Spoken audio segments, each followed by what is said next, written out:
Good evening, everyone. We are back for another Disney review. I'm Chris, joined once again with Dale to talk today about number 47, Disney Animated Classic number 47, which is Meet the Robinsons. I've mentioned this the last few weeks, a whole bunch of these last few ones that we've done. We've never seen this before. I watched this for the first time today. Did you watch it over the weekend? Did you? Yeah, I watched it yesterday. Yeah. Oh, that's right. Yeah. And then, you rewatched a bit, didn't you?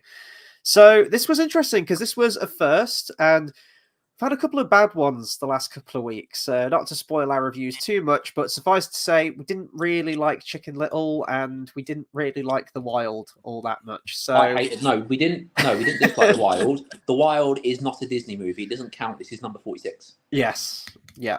Was this the first one where the company's name was changed to Walt Disney Animation Studios? Because at the front of this DVD, you had the whole, the Steamboat Mickey that. Yeah. It had that at the beginning of this one, and I don't remember seeing that on some of the other ones. I thought that, but the thing is, they've gone through so many different, like, Walt Disney Pictures, this and that. I could be wrong, but I did think that as well. Yeah, so this felt like, especially because we had The Wild last week, which wasn't a Disney movie. Exactly. We talk about that. Like, I hate that so much that they've crowbarred that into the Disney canon for the UK viewers. And even for like the US list, they crowbar Dinosaur in. Each list has one that just shouldn't be there, and it really irritates me. So I must admit, when this one first started off and we got the Disney Animation Studios logo and everything, it felt like, oh, okay, we're back, kind of. Although, but it felt fucking out of place. Yeah, because it doesn't really feel that much like a Disney movie, does it? At least I don't think so. It feels, I'd say it probably feels more like a Pixar movie or something like that. Well, that's because wasn't it acquired by, wasn't Pixar properly acquired by Disney part of the way through the production? 2006, yes it was. Yeah, because they changed the ending and stuff. So, and that's when Danny Elfman was brought on board. 60% of the film got gutted and redone. Yeah. So that might be that's probably a big contributing factor, but yeah, it was still very un-Disney. Yeah, no, I totally agree. The only thing that kind of made it Disney for me, and we'll talk about this towards the end, but it ends with a quote from Disney himself. And I thought that was a nice touch. That shows that their heart's in the right place. And I do think with a lot with this film that its heart is in the right place. I think there is some great character stuff there. I really like some of the story aspects as well, and especially kind of how the film's bookended. I really like the opening act, and I like the closing act. It's just some stuff in the middle where it kind of gets mired in, like, at least with like the last two Disney films that reviewed, that kind of mad ADHD, every character's screaming and shouting over one another and everyone's really obnoxious and I don't really engage with what's going on. What's a really famous quote? Pick a really famous quote. In general or from this movie? Just in general. From a movie or real life? One, okay. Oh shit, I don't know. What, like Churchill? We will fight them on the beaches. We will fight them on the landing craft. That whole thing. We will never surrender. Yes, but I'm just thinking. So the thing is, you said about obviously they say a quote and it's the heart's in the right place, but I get that, and this isn't a knock on the movie. It's just because they use the quote sometimes today, the way Disney is, it kind of feels like, you know what, you don't even have the right to use that quote. Yeah. Like this isn't it's not a bad movie. It's not the best movie ever, but it is a good movie. And I was pleasantly surprised by, majority of it. I laughed like out loud, a few times. Same, yeah. Like it was good, but yeah, I'm not saying I don't have the right to use the quote. I just think it's not very Disney. And if it was a bad movie, it would feel very like, what, you don't have the right to use that. It's just because it ended up being good, fair enough. It felt like Jimmy Neutron. It was, yeah. Yeah, you mentioned Jimmy Neutron, and the whole way through the movie, I was trying to place what it reminded me of visually and sort of like the tone of it. And we chatted briefly after I finished watching the movie, and you mentioned Jimmy Neutron, and I was like, you're 100% right. And the whole science thing and inventions thing, and the hair, it was very much like that, totally. And Wednesday, that was great. Wednesday got a cameo in there. Jim Carrey gets a cameo in there. It's not Jim Carrey, but it was originally going to be Jim Carrey. This is the thing. How many people get cameos in this movie? Right? To the point where we looked at it before and it was, the robot looked like C-3PO. I mean, this looks kind of like C-3PO. By the time I realised everyone was a caricature of someone, I thought that was on purpose. There was Yeah. no subtleness. That was just, all right, let's get C-3PO in here. You know, let's put Adam West in there and make him a superhero because he's Batman. You know, let's put the guy from... Adam West was a superhero in Chicken Little as well, remember? You know when they do the movie at the end and they have like the hench Chicken Little for the movie? But Chicken Little, that was one thing. I'm on about just that this has a lot, you know what I mean? Like, this has that, it has the dude from, you know, Toy Story that fixes Woody, fucking, I mean, Tom Selleck is actually mentioned by name in the sense of, where he goes, who does he look like? Oh, Tom Selleck. And then it shows a picture of him. I actually thought that was quite funny, to be fair. Like, that was a cool moment. And he does the voice. And he does the voice as well. And I thought it was really good, but there was so many things where everyone was someone else. And it was like, oh, who's this person? Who's this person? It was Count Olaf, you know, it was fucking... It was like, you know, Van Halen were going to call themselves Rat Salad at one point. And, you know, that would have been like a Black Sabbath tribute. But, you know, they went with their own thing in the end. But the thing is, it is still a good movie. I still enjoyed it. I know when I said it to you before, yes, about, you know, would I watch it again? I was like, I probably wouldn't. To be fair, I wouldn't actively think, oh my God, it's an amazing movie to watch. But I wouldn't be upset if it was on and I was watching it. Yeah, no, I totally agree with that as well. And Brian agrees with you too. Brian Emery says, I love this movie. It's a good movie and I love the villain in this film. I have a question. Is there any movie Brian doesn't like? I think Brian's mentioned a few Disney films. He's a very chirpy, happy man. He is. Yeah. I wish we could be as chipper about some of these Disney films that we reviewed the last week, but we're nothing but honest with our reviews, and we didn't like the last couple. This one was a lot better, though. Ray says, definitely need to add this to my watch list. Yeah, well, that's the good thing about this retrospective, is that I've actually got to cross some of these ones that have been on my shelf for actual years, and I've just never got around to watching. And thankfully, because of this retrospective, I've now had a reason to get around to watching them. There's one more next week, which I haven't seen, and then the majority of them, I think all of them after that point, I've seen. I think no. Well, then we got like Strange Worlds and Wish, haven't we? Towards the end, I haven't watched those. It's like yet. Disney. It's like we genuinely thought Disney stopped at one point and went, "Oh yeah, they actually continued after that. There are some movies," but they did. They stopped at some point. I don't know where, because I still haven't seen Moana and stuff like that, but it stopped. Yeah. They're in a dip again. Yeah, I think with this one, though, it's definitely a lot better, and I think there is a lot of heart to the film, but I think this one did still dip under the radar. It's one of those, you know, when you say, oh, what's your favourite Disney movie? I defy anyone to say Meet the Robinsons. Most people would be like, which one's that one? And you'd be like, oh, with the little kid, and he's an inventor, and there's a T-Rex in there. I'd be like, what? I do think, though, that is because everyone is someone else. I do think that might be a contributing factor, because I can't remember when Robots came out, but the main robot looking like that blue robot, but the same color as C-3PO. C-3PO color probably had nothing to do with it, but the fact that it looked like that, it was set in a futuristic kind of thing. It was just another kind of, you know, movie that just went a little bit kind of like the Wild was shit, but kind of like The Wild in the sense of it came out at similar time to a movie that was exactly the same, so it just kind of went. Well, it's interesting you mentioned Robots, because Robots came out in 2005, so it would have been in production and released around the same time that this was. That's what I mean. So it might have been, that might be a contributing factor. Yeah, and this is based on a book as well, which I didn't realize, a 1990 book called A Day with Wilbur Robinson by William Joyce. And you mentioned Robots, so they wanted to adopt, because I haven't read the book, I haven't seen the illustrations. I'm guessing, you know, there's a lot of pictures in there and everything, because Disney mentioned that they originally planned to adapt Joyce's style in the animation, but they decided to rework the visual style because apparently Joyce was involved with Blue Sky Studios' Robots movie. So there is a connection there. It could have looked very, very similar had they have had Joyce on board. So I think even if with the reworked designs, I think there is still it's from the C-3PO type robot, isn't it? Like it looks very similar to the main protagonist, I think, from that film Robots. Fucking creepy mouth though. Like it's disturbing. Like it's not. That shouldn't be. That alone should make it a PG. Like that was creepy. You know, it was like, it was like going down on a girl in the dark and she ain't shaved. It was. It wasn't what you'd expect. Jesus. Oh, how do I segue away from that? God.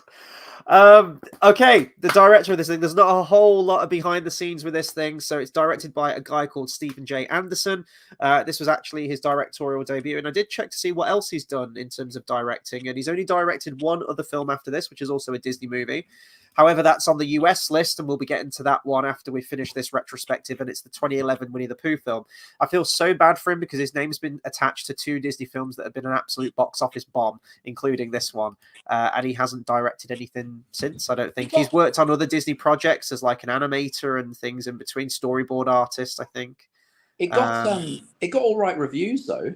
Like it didn't do the Yeah, worst. yeah, no, it did good. It just didn't make its money back. So the budget was around 150, and the box office was 170. So that is a failure because it should have really blew up, especially for Disney around this point. But yeah, positive reviews across the board, critically and everything like that.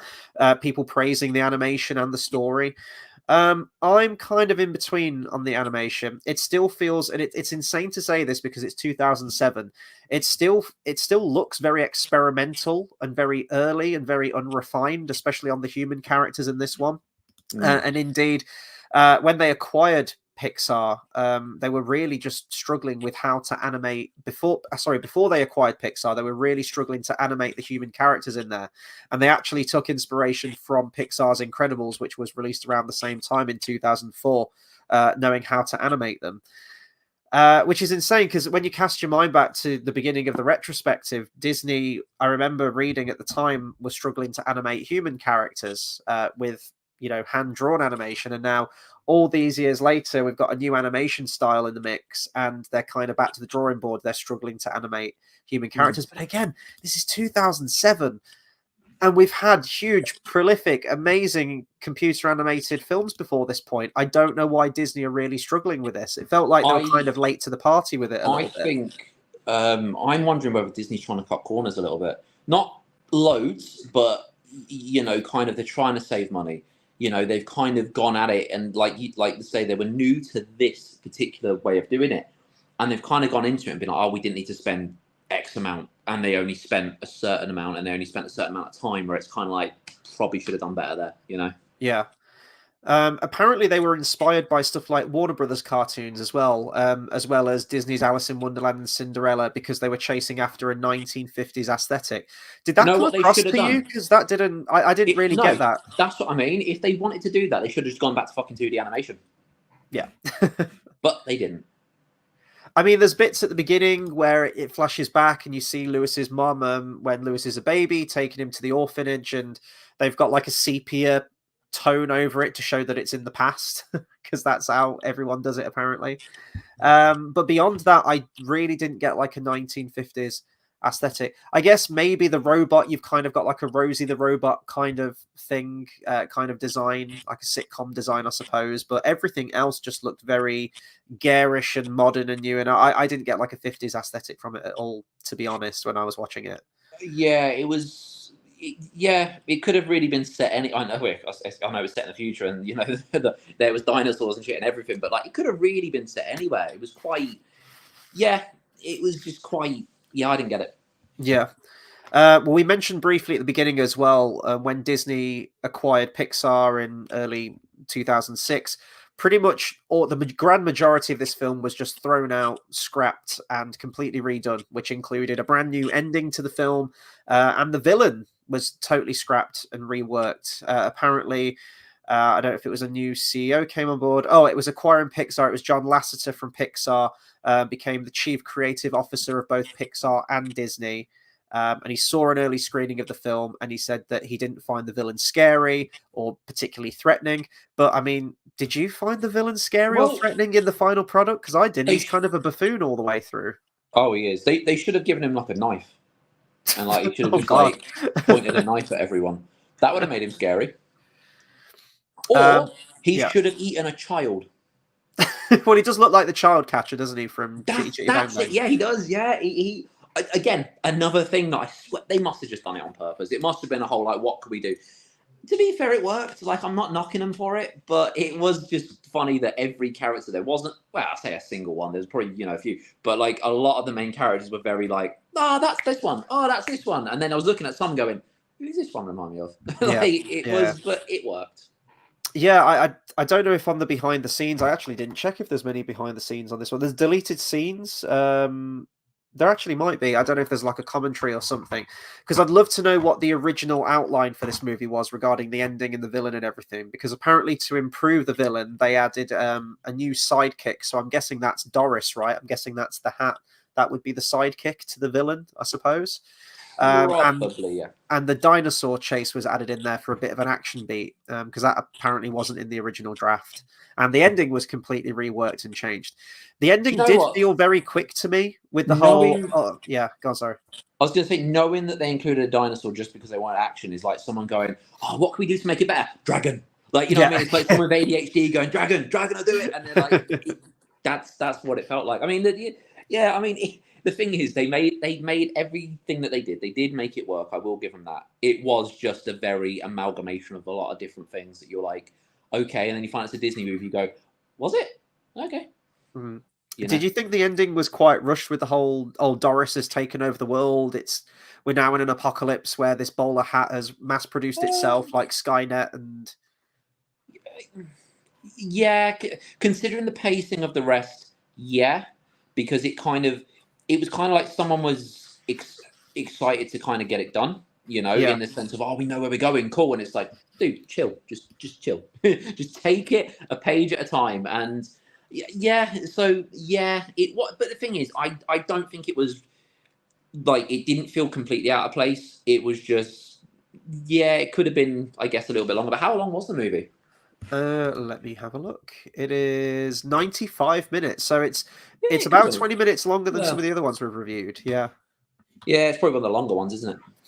Yeah. Well, we've mentioned Jim Carrey as well. He was actually offered the role of the bowler hat guy, but turned it down because he was starring in the number 23. Now, when you see the villain, he is this very much like a Dick Dastardly kind of villain. That's it. That's the other Very, one. that's another one. Yeah. He's very slapsticky, but there's a lot of physicality to him. And when I was watching him, I was reminded of stuff like The Grinch and how Jim Carrey really brought that physicality to it. And when he did that, I think it came out after this though, actually, but the Christmas Carol movie where he played Ebenezer Scrooge and it was all in computer animation and motion captured. He just felt very Grinch-like to me, or something like Robbie Rotten from Lazy Town, if anyone remembers that. So reading that it was originally meant to be Jim Carrey, I was like, I can totally see that, and I could Yeah. imagine him having that voice. Let's talk a bit more about like the characters then now and the plot and whatnot. So the director was really attached to the main character in this because apparently he grew up he was adopted as well. He grew up an orphan. So he built a You real know strong what, right? connection to the character.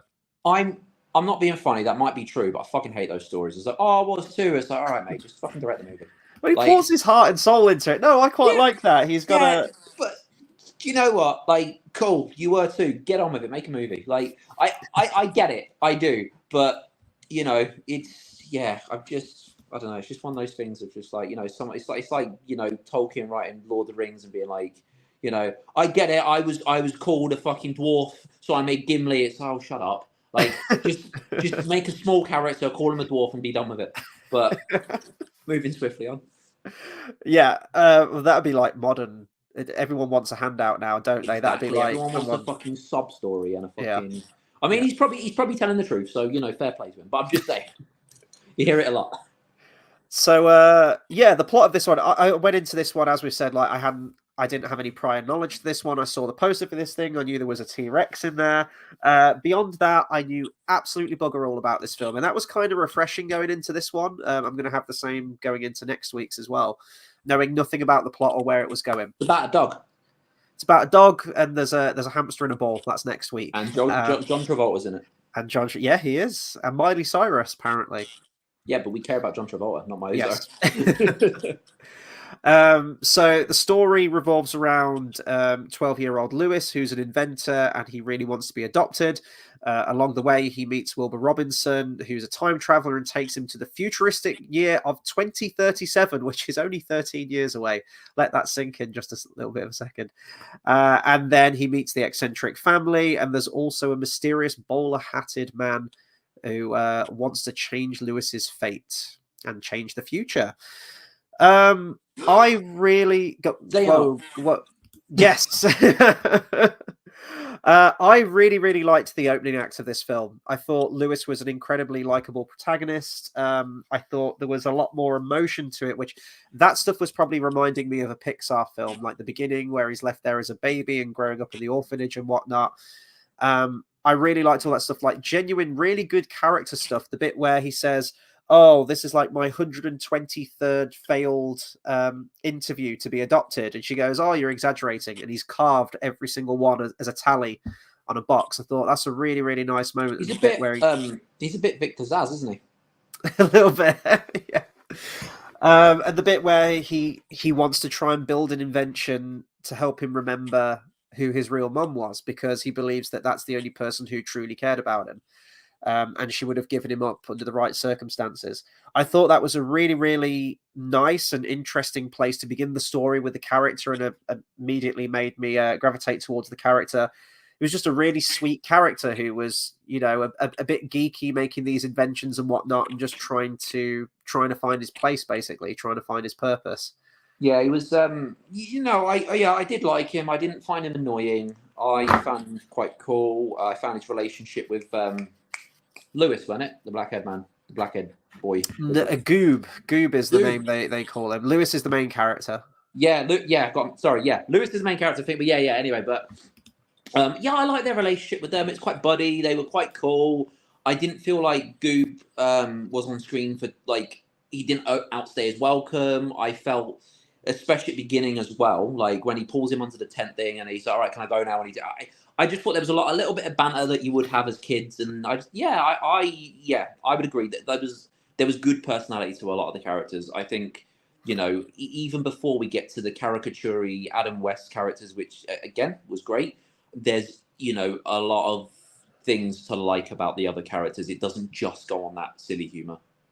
Yeah, I really liked Goob at the beginning because just the look of the character. He's got these really sunken in eyes, like dark circles under his eyes, like he's getting no sleep. He's very pale. He's walking around like a zombie, and it's mostly because I thought it was quite clever storytelling, and this really plays into the whole motive of Goob's character. Is that he's just kept up all night because Lewis is just inventing all night and he can't get any sleep, and that lack of sleep has a massive impact on the character. I'm going to try and not go into too many spoilers if anyone's watching this who hasn't seen it, because there is a little bit of a twist in there later on as to who the character is and where it all leads to. You know what? I did quite like that. To be fair, with that twist, I did quite like that. It was I was going to expand on the twist but it was just quite simplistic. It was like, oh, that's quite cool. Like I did like that. It didn't feel like it was overworked. It didn't feel like it was lazy. It just felt kind of like, oh, okay. I'm probably going to give it away now. I was going to say, comparing it to Incredibles, it felt very Syndrome. I fucking hate the Incredibles, man. I didn't like it when I first watched it, but I really appreciate that movie now. Incredibles 2 is a bag of shit, but the first one's great. To be fair, hate is probably a strong word, but I don't love it. Yeah, it's better than Monsters Inc., but Monsters Inc. isn't good. Oh, I prefer Monsters Inc. out of the two, but I think Incredibles is really well written and well directed. Great score for it as well. I'm waiting for Incredibles in Kingdom Hearts, and I'm going, yay, Sora can fly. I'm waiting for that day. And honestly, this film, I was with it every step of the way. Like the bit where he goes to the science fair and everything that happens there. You got some funny little side characters. You've got I want to say Patrick Warburton again, but I'm just checking the cast list. I actually can't see his name. It's not him. You're on about the coach, aren't you? Yeah, I thought he was like, no, drop and give me 20 push-ups. It sounded like Patrick Warburton or something, but it's not him.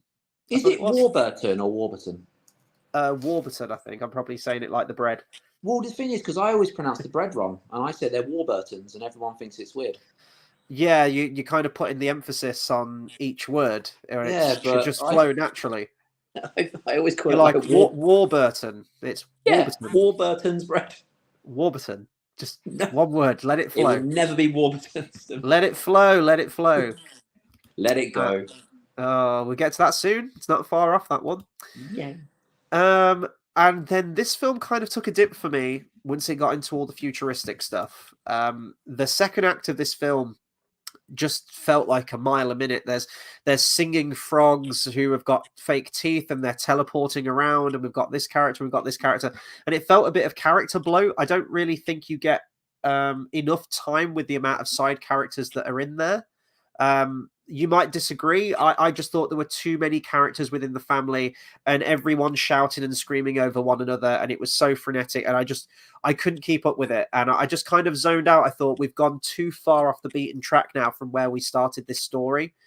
It does kind of all pull it back by the ending, and I think I'd actually probably benefit from a second viewing of this film at some point, knowing where it goes and everything. But just in the moment, I thought, this is too much, and I just found it a little bit obnoxious. It was getting towards the Chicken Little side of things, where everyone's shouting and being ridiculous, and I didn't like that. Did you ever play Saints Row?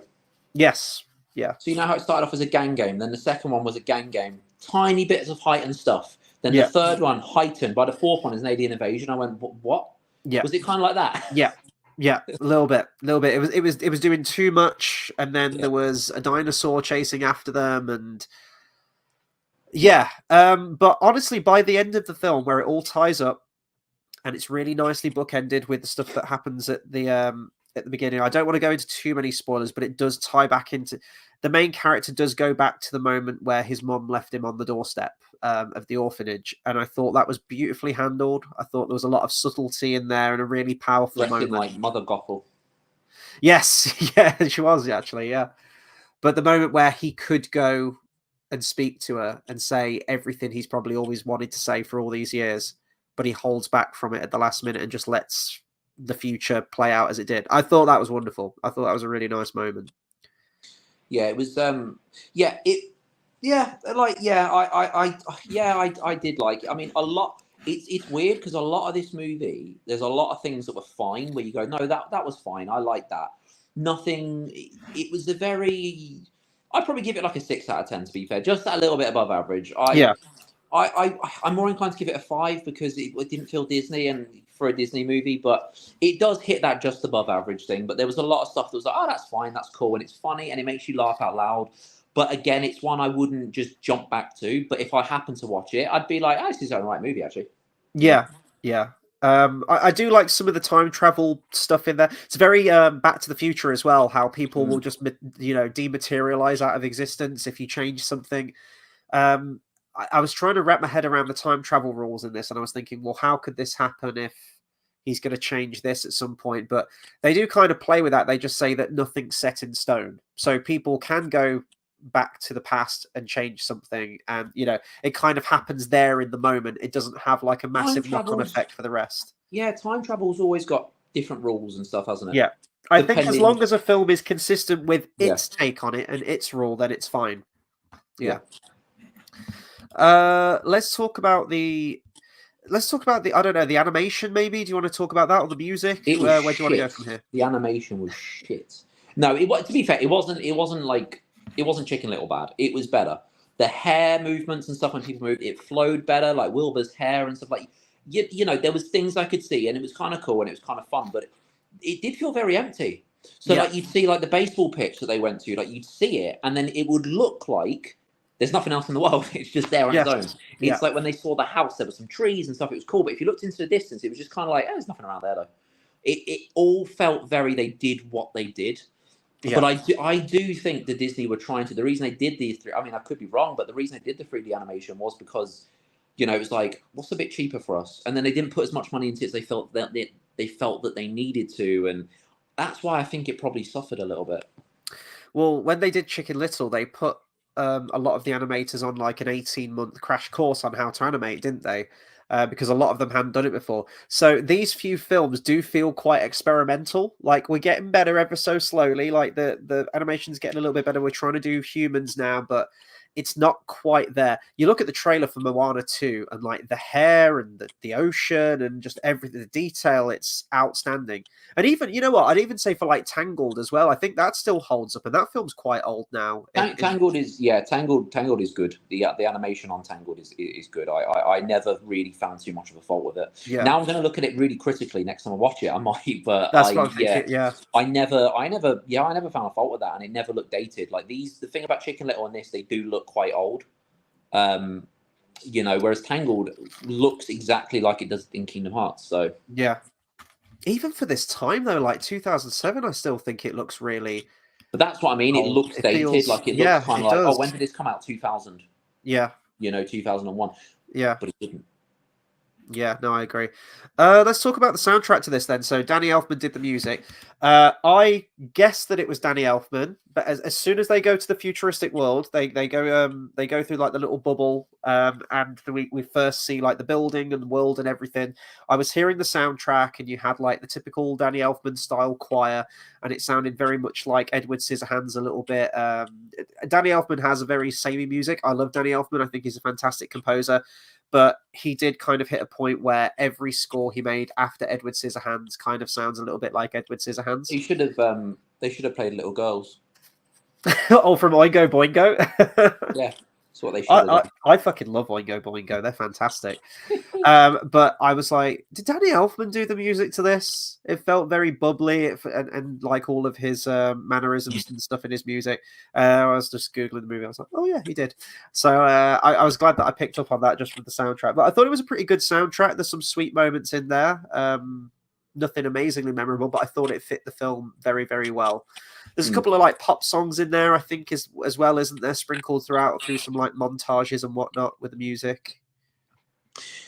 Yeah, I don't. Is it like Jamie Cullum or something? I think the Jonas Brothers get a song in there as well.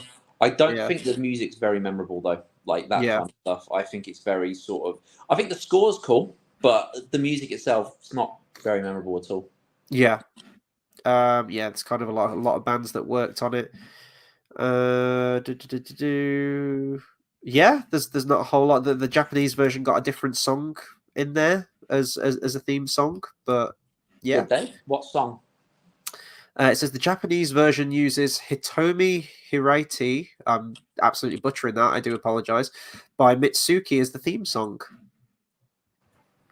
Don't know. I don't know. We'll there was a video game produced as well for Meet the Robinsons. It was on PlayStation 2, Xbox 360, Wii, GameCube, Nintendo DS, and Microsoft Windows. Remember when games would there was so many platforms for games? It was like it's on this, and this, and now it's like PlayStation, Xbox, and PC. Yeah. Or it's an exclusive. Or you just don't get video tie-in games anymore. They're like a thing of the past now, aren't they? I'm just on about video games in general. Remember when there was loads of consoles from it? Yes, they were all yeah. different. Like the PlayStation version was different to the PC version, which was different to the handheld version. And now there's pretty much 3 consoles. Okay, technically there's 4 with Nintendo as well, but essentially it's like it's going to come out on. It's going to be either an exclusive. It's going to come out on all of them except Switch, or it's going to come out on those 4. But it's like. Remember when there was like 10? Yeah. Apparently there was a mobile game as well, Disney Hero Battle Mode. I've never heard of that, but apparently the bowler hat guy was a playable character on there too. So yeah. When was that actually? What, the game or? Yeah. Oh, well, the game came out. Well, it would have been around the same time, wouldn't it? 2007. Well, okay. It's just because there was a Disney fighting game that I saw that had Disney characters to fight as. I don't know. And there was a cancelled sequel as well. I think we may have mentioned this when we talked about Chicken Little. There was a whole stack of Disney sequels that were meant to be coming out, but due to the change in leadership, the new creative officer, Lasseter, he cancelled all sequels, which was probably a blessing. But there was a planned Disney Toon sequel. It was going to be direct to video or direct to whatever. And it was tentatively titled Meet the Robinsons 2 First Date. I don't think there's any story explanation of what it was going to be about, but judging by the title, I'm assuming that it would be about Lewis going on a date with the Wednesday chick who would eventually become his wife, I would assume. No. First date? He could have gone back to the first date in time, the first day. Oh, of course. Like yes. That's a better idea. Yeah, no, that's good. That's good. Or maybe he goes on a first date with Wednesday during the first date of the world. Yeah, there you go. Exactly. There you go. That would be great. This is why you're the brains of the operation.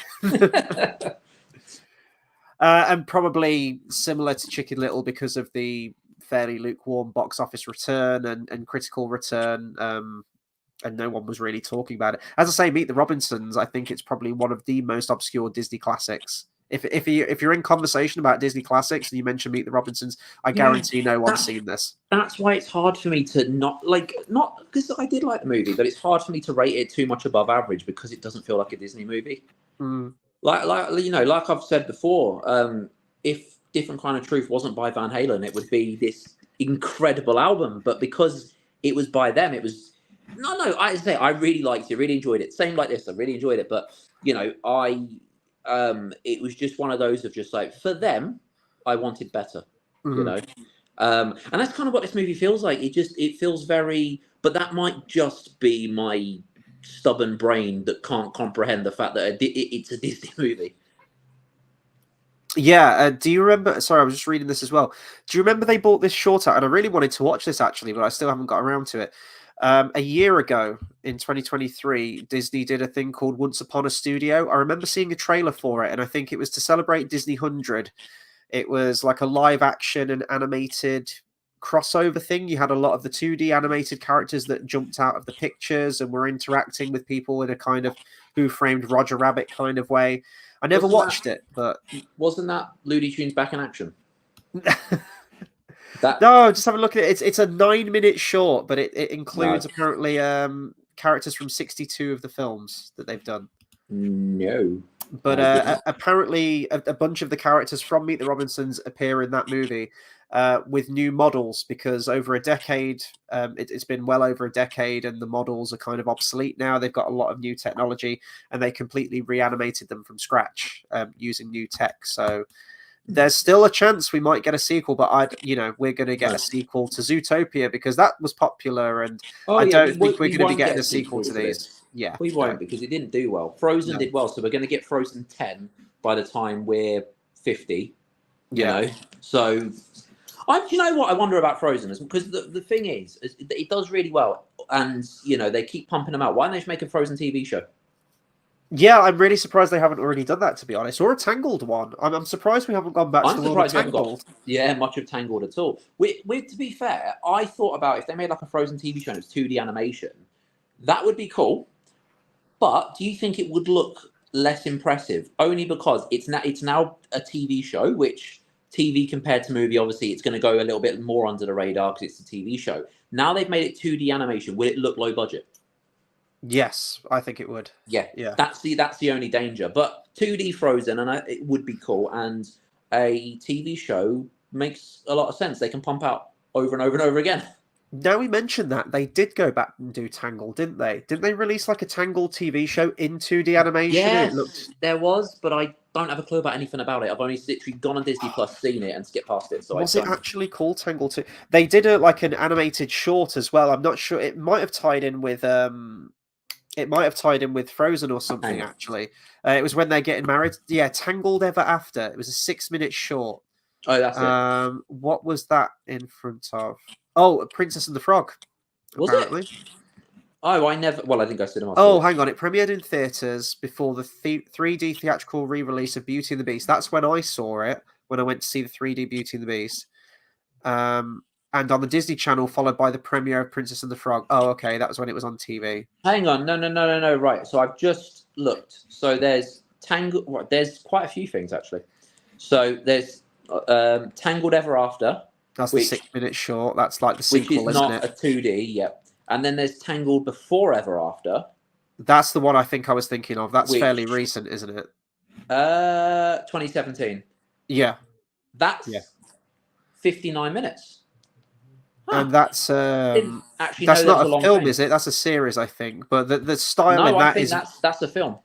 Oh, is it actually? And then you've got so this is a series. Rapunzel's Tangled Adventure. Well, Tangled Rapunzel's Adventure. And this is a series. So I'm just looking at it now. So I knew there was something, but I always skipped over it. This has got 3 seasons.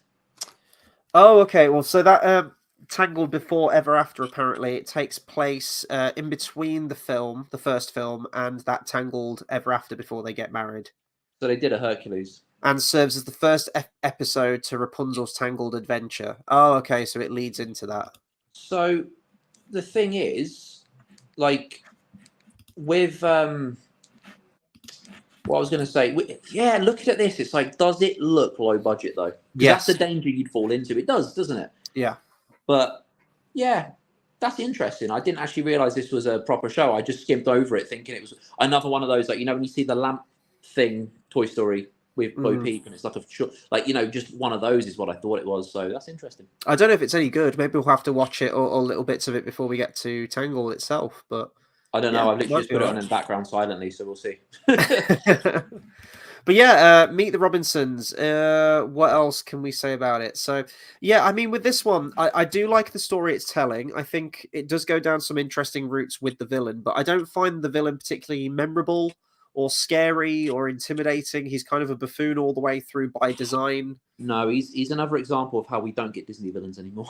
Yeah, You know, we yeah. don't seem to get them. I think when we get to Tangled, you've got Mother Gothel. She's a Disney villain as much as we need her to be in that movie. There's not, you know, if you had a different one, it wouldn't, like, she's good enough. She carries a movie and it makes sense who she is. But I just think too many Disney movies ride on that at the moment. It's like sometimes we do want a villain that they Hmm. fight against. You know, even if we had, like, for instance, in like Tangled and had Mother Gothel turn into some monster and they fought her like they did Ursa and they actually fight her, that would work and that would be quite cool because it's kind of it that happens in Disney. They do have, and I think sometimes that could be, you know, that is an inspiration that they probably got. I mean, I know the whole where Kingdom Hearts came about was a joke and they were in an elevator and all that, but like, I think that might have been, you know, that might have been a cool thing. They might have sat there and gone, do you know what? They do some action stuff because they would have seen that fight against Ursula and be like, do you know what? There is actually fighting and stuff, but we don't get that anymore. Yeah. You know, and I think Mother Goth will turn into something would be kind of cool. They could actually fight her, and but Tangled itself worked out well. I just think there's not enough of that with Disney villains at the moment, and he's a very Yeah, good yeah. example. Yeah, I agree. But that being said, I thought that the villain did work for this film for the story it was telling, and I like how Mm. there's moments where characters meet their past selves and their future selves and whatnot. And I actually thought the final scene of the villain, without giving too much away, where their fate is kind of unknown. They can sort of like go and live their life and do whatever they want. I think he just puts like a Mm. question mark. He doesn't know what to do next, kind of thing.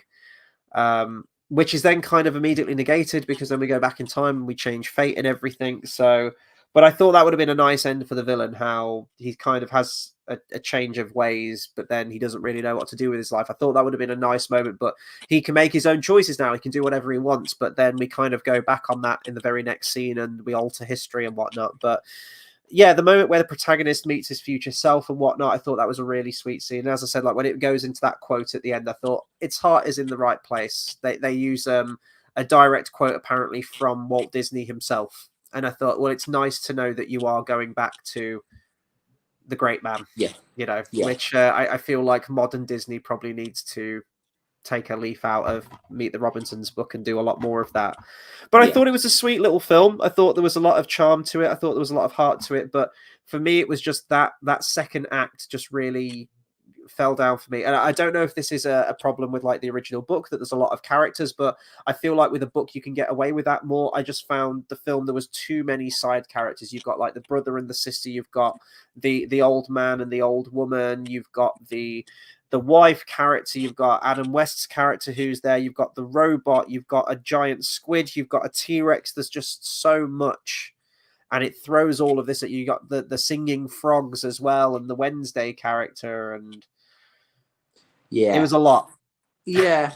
No, I agree. It was, but the movie worked. It did with all the things it did. It made it work. Mhm. It kind of reminded me of Tomorrowland, Disney, a little bit like the futuristic, the Yeah. futuristic world of tomorrow kind of thing. So Let's just hope it doesn't remind anyone of Strange World. yeah, oh god, that's going to be another low point when we get Yeah. there, isn't it? It's going Thankfully, to end on a it's a low point. no, Actually, it it might will, end on a high point because I'm a 1 or 2. It might. It it might. might. We'll see. That's pretty much all I can say on Meet the Robinsons. I'm trying to think if there's anything else I can say. I'm trying to think some of the jokes that really got me because I did laugh out loud a couple of times.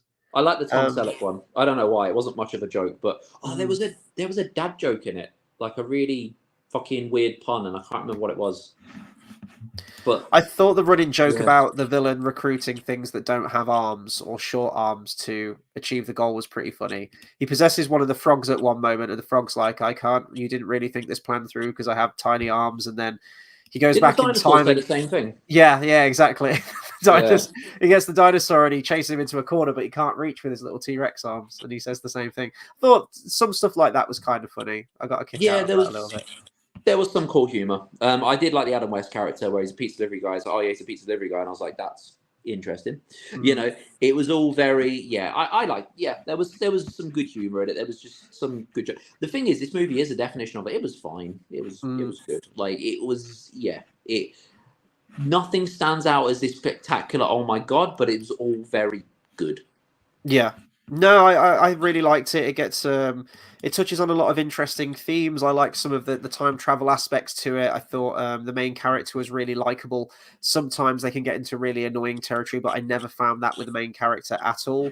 I think there's a lot of subtlety in some of the emotional scenes in there as well, especially the book-ended beginning and ending. I think that's the stuff that reminds me of a Pixar movie.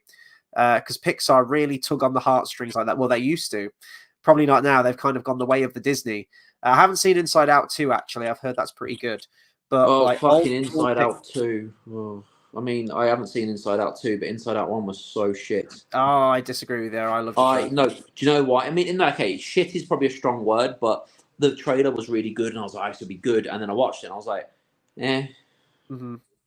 You know, you don't carry a movie. If it was short, cool, but it's not a movie.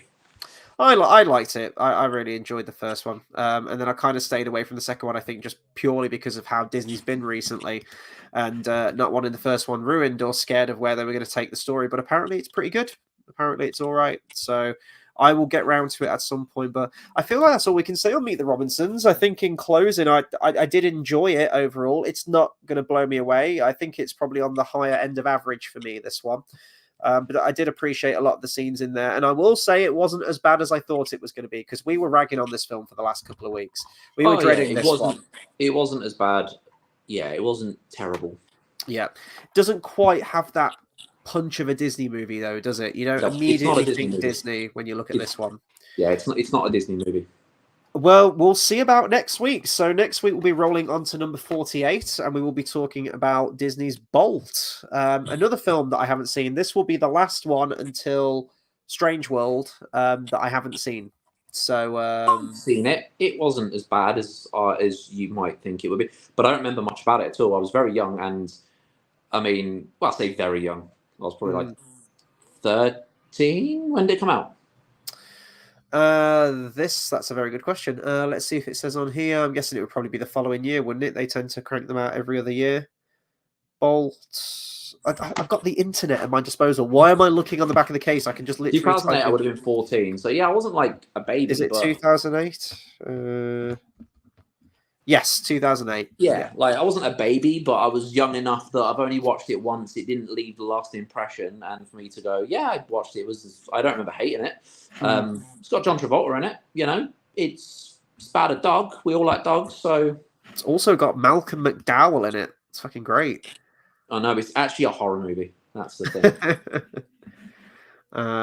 Let's see. It made a fair bit of money. Budget 150, box office 310. I mean, that's better than the last few they've done. Taylor Swift makes a lot of money, so the taste of the world doesn't mean anything. Apparently, it also was the rebirth of Walt Disney Animation Studios, a new creative direction that led to the likes of Tangled and Frozen. We will see. I'm going to give it, I'm going to go into it with an open mind. I'm going to give it a fair shot next week. So that will be our one for Monday next week, Disney's Bolt. So if you haven't watched it in a while, give it another rewatch so we're all up to date with it. And that's the one we'll be talking about next time. So in the meantime, if you're finding this video after the fact, let us know your thoughts on Meet the Robinsons. Do you think it's an underrated classic? Do you think it feels like a Disney movie? Or maybe you just haven't seen Meet the Robinsons? Hopefully we haven't spoiled anything too drastic from it. I think we did all right, though. I think we skirted around some of the main plot points in there. Please do consider subscribing to the channel as well for more movie reviews, discussions, and live streams. We will be live again tomorrow for the final Star Wars movie that we'll be talking about, Star Wars Return of the Jedi, and then we ain't reviewing 7, 8, and 9 because there isn't a 7, 8, and 9 as far as I'm concerned. So Return of the Jedi will be finishing those off. And then, yeah, I think for us, it's just going to be Disney films for the time being. We are planning on watching Penguin at some point, probably when it's all said and done. We'll get a review out for that. There's no Star Wars Episode 7. There's no Rogue One. There's no fucking Han Solo. There's no Indiana Jones 3. You know, there is an Indiana Jones 3. There isn't a 4 or 5. It's it's not a good time. But yeah, thank you for everyone who tuned in, commented, and let us know what you thought of the movie. Well, Ray says add it to the watch list. Do add it to the watch list. It's a pretty fun watch. It's worth watching. I definitely think so. Okay, we'll round it off there. Thank you, everyone, and we'll catch you guys on the next video. Take care, everyone.